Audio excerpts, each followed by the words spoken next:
Now, I don't know where you'll be the next time we come back together, and I don't know where I'll be.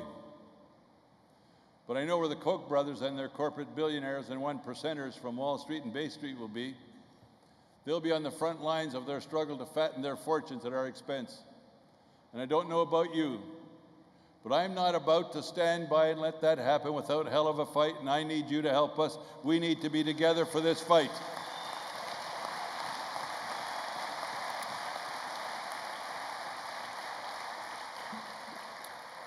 You've heard me say this time and again. Some of you may get sick of it, but that's too bad. One thing hasn't changed. One thing will never change. We cannot win if we do not fight, and we must fight, and we must fight smart, and we must not be deterred, and we must not give up until victory is ours, because our generation deserves to pass on a better labor movement than those that come after us. That's our obligation. And sisters and brothers, if we don't change the way we fight, there's a good chance that the labor movement will keep losing ground. Our fight can't be limited to patting ourselves on the back when we win more than we lose in bargaining. Change means carrying the message to our neighbors that renewing the labor movement is the key to restoring prosperity for our members and our families and their members and their families. It means reminding our members and our neighbors alike that you can't find a movement anywhere in the world, a movement for social and economic justice, that isn't being led and being directed by the labor movement and by unions. It means winning respect as community leaders, investing time in the social life of our neighbors and our neighbors' kids. It means renewing our commitment to organize new members. We need to organize new members where poverty is ripe and political opposition is stiff. Our executive board has long ago already made the commitment to moving in that direction. In many ways, we've been leading our union in that direction for decades. We've built programs such as Women of Steel, Rapid Response. We're the only union with a strategic campaigns department. We've got our Steelworker organization of active retirees. We're building a next generation movement to give those that are younger members a chance to grow in leadership. We built a leadership development program. We've got an aggressive and assertive civil rights department. We've got a Canadian Humanity Fund that reaches out to distressed communities in the world. And we're hoping that you'll join us on Wednesday night to help grow our own disaster relief fund so that we can assist our members and their communities when there are disasters that occur. We're combating global corporations by building alliances. We're building alliances with unions from Australia to England, from Mexico to Germany. And we're fighting for manufacturing jobs all across North America every day through our alliances here domestically. And we're also working to put an end to the lie and to the myth that good jobs and a clean environment are mutually exclusive through the work of the organization we helped create called the Blue-Green Alliance. And as I said, with substantial pride, our union has created the Next Generation Initiative to encourage greater member activism from our younger members. And this is something very interesting. We spent 10 years supporting something called the Collegiate Athletes Coalition. So this spring it could morph into the College Players Athletes Association and win college players the right to have a say in their health and safety for the first time in history. Give college players the right that when they get a scholarship, they know that that will be a scholarship for life. It's not about putting more money in the student athletes' pockets.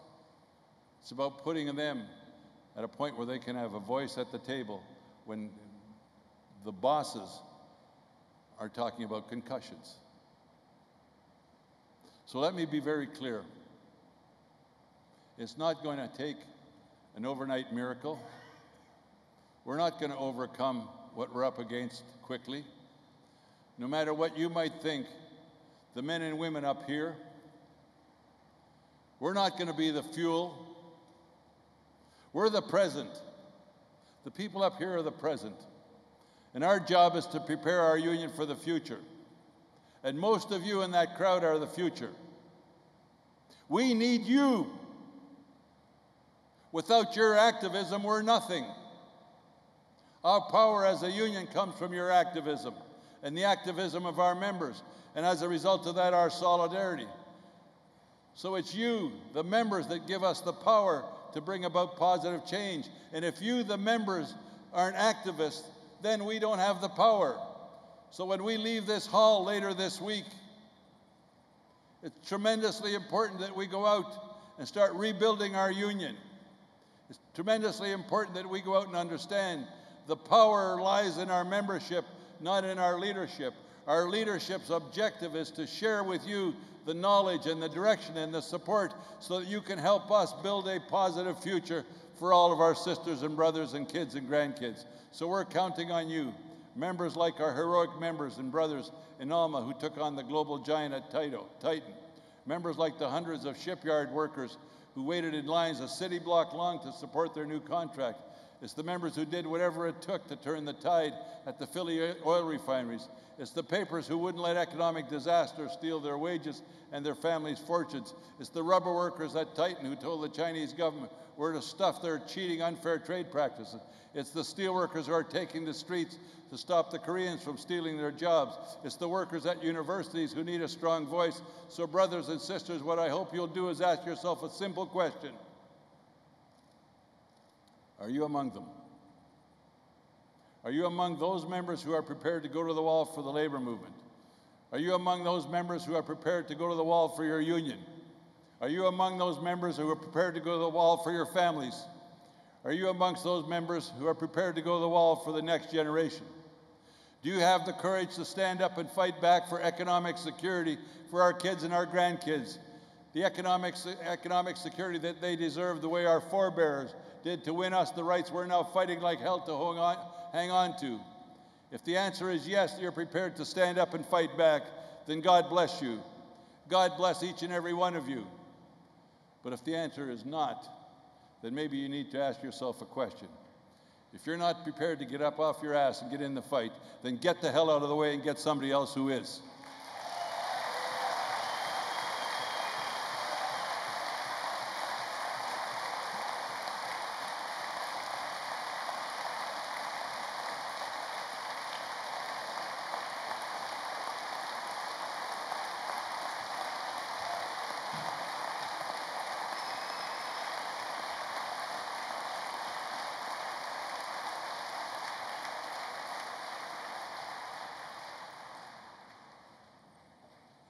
How good do you think your chances are that your children and grandchildren will be better off if we don't do whatever it takes to give the labor movement new life?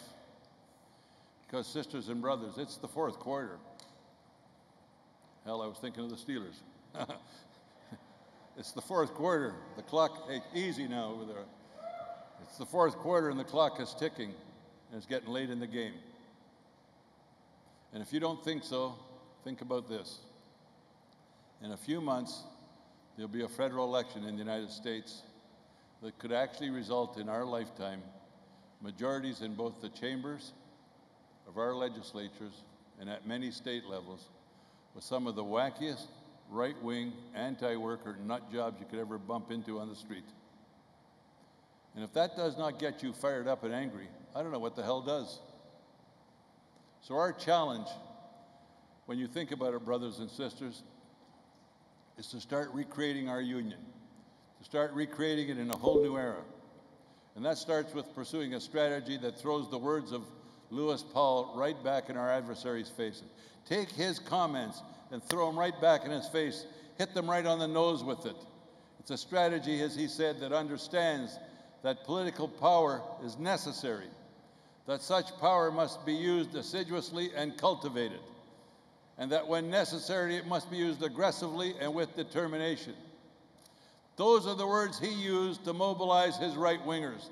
Those can be the words we use to mobilize our members, to mobilize our communities. Let's us build power so that we can take these countries back on behalf of the workers who toil every day making the products that make the 1%ers rich. So sisters and brothers, we need to find more powerful ways to get the target off our backs and to get new members in the fight. Singing Solidarity Forever is great for the soul. But you know, it doesn't do much for a 25-year-old kid who's working for low wages or minimum wage and can barely support his or her family. The inspiration for this political revolution in activism that we need to create is right under our noses, if not before our very eyes. We need to invest the same kind of energy and commitment into recruiting new members that we invest in our bargaining fights.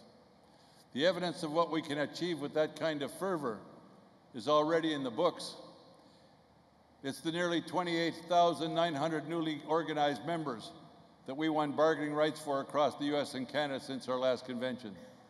That's a nice number. But, go ahead, applaud.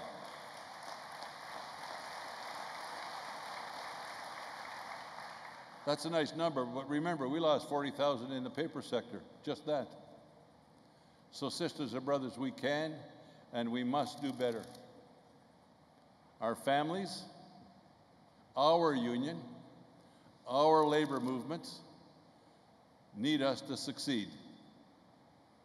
We won those new members because we listened to the social and workplace grievances that were denying them and their families the opportunity that they believed for a better life. By listening, we find out what would move them to act. We moved beyond our comfort zones. We reached out to build alliances with other progressives to strengthen our organizing efforts. We united workers regardless of color or class. We understood that picket lines and bargaining strategies are as necessary as they've ever been, but we also accepted the reality that seizing the future means recognizing that there's more to saving the labor movement than the next collective bargaining fight. We need the energy of new ideas about how to organize. And again, you're the ones we're counting on to come up with those ideas and those innovations, that energy, that activism, and that participation. But we've also got some targets lined up. But again, we're going to need your activism to take on that fight. Poverty is now rampant in both our countries. In both US and Canada, we have a greater percentage of people living in poverty than any time in the last 75 years. So in both of our countries, much more needs to be done, in particular in the Right to Work South. We plan to organize there because the only way to change people's minds about the value of unions is to share their vision for a better life and offer them a pathway to achieving it. But we also need to do that in every corner of our two countries. That will take effort, ingenuity from every one of us. Our reward, sisters and brothers, may not come in the next contract cycle or even in the next one after that. But our reward will come from stopping the 1%ers, the banksters, from turning our children and our grandchildren into the Ponzi scheme of a global board game of shameless greed. Now, I believe that's a cause worth fighting for. I believe that's a cause worth fighting for no matter however hard it is and however hard it takes, because we're a union that stands up and fights back, and we're a union that works. We stand up and we fight back. If we can do whatever it takes to organize with the same audacity that has made us the best the best bargaining union in the world, we'll do more than secure our union's future. We'll ensure that our kids and their kids and generations to come will get at least as good a shot at a decent life as the founders of this union have given us. Our loved ones, our democracies, and our union deserve no less from us than the commitment to fight to win.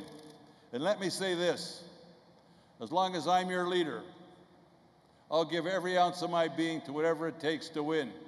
And we'll do that because we are a union that works, because we're a union that stands up and fights, because we're a union that knows victory when we see it. Solidarity forever. Solidarity forever. Thank you so much.